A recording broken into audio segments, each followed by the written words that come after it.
Climate change is real, maybe more real here in the subarctic already than other parts of the planet.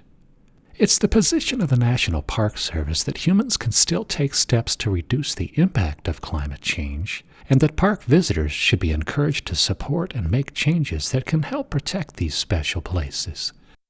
In Denali, scientists are monitoring climate change closely and cautiously discussing how park management may need to change in the future based on current trends.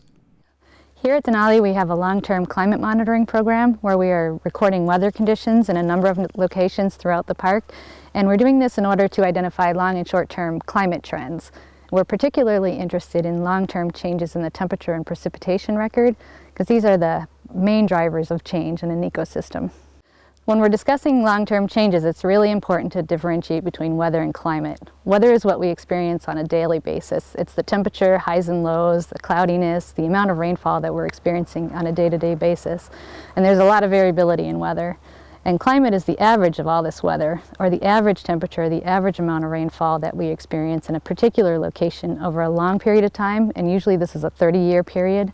So when we're talking about long-term climate change, we're referring to this change in the long-term average.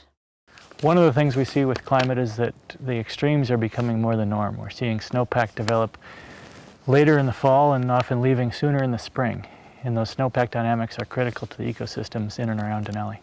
One effect of climate change we think we're seeing is the increasing shrubbiness of the park, where we have more and more moose habitat and perhaps a shrinking caribou habitat. Some of the changes we expect to see if temperatures continue to warm are increases in wildland fire frequency and intensity, habitat changes for wildlife, migrating tree line, both up in elevation and north in latitude, shrinking glaciers, melting permafrost, vegetation changes, and changes in the timing of events, like the arrival of birds in the spring, or the date the trees start to leaf out in the spring, or the timing of wildflower blooms. One of the dramatic things we see is the large thermokarst on the north side of the park. A thermokarst is where the permafrost melts and sort of fails dramatically and creates basically a hole in the ground that was ice or frozen ground. And when it thaws and melts, it drains and creates a bit of a sinkhole. One of the other things we see is a changing in the lakes that dominate the northwest part of the park. We have thousands of lakes in the northwest near Minchumina, and some of those lakes are shrinking, some are growing, and we're trying to understand what will happen to those lake ecosystems. One of our best indicators of climate change are glaciers. Glaciers are only affected by climate and topography. So as the climate changes, the glacier will change. One of the functions that a glacier serves to an ecosystem is to provide a base flow to rivers over the summer months so that the river isn't totally driven by rainfall and flood events. As glaciers shrink, the rivers will be more and more susceptible to large variations in flow. Denali's glaciers are well insulated by the type of geology we have here, so the termini tend to thin more than they tend to retreat. Real long term, you'll see, and this is very long term, but you'd see less of the large braided rivers and more incised channels, and those riverbeds would then become vegetated.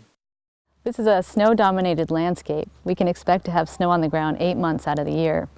One of the implications of a changing climate is the possibility of positive feedback loops, and this refers to a pattern of interacting processes where a change in one variable through interaction with other variables in the system reinforces the original process. Earlier spring snowmelt is a good example of this. Because the air temperature is warmer, snow melts earlier in the spring, and the snow-free dark ground surface reflects much less incoming solar radiation than the white snow does. And because the ground surface now absorbs the heat instead of reflecting it back into the atmosphere, the surrounding air temperatures actually get warmer. So the original warming creates a scenario where we have further warming. The Park Service and others have come a long way in understanding the effects of climate change. The next step will be for everybody to work together to help reduce the impacts of climate change.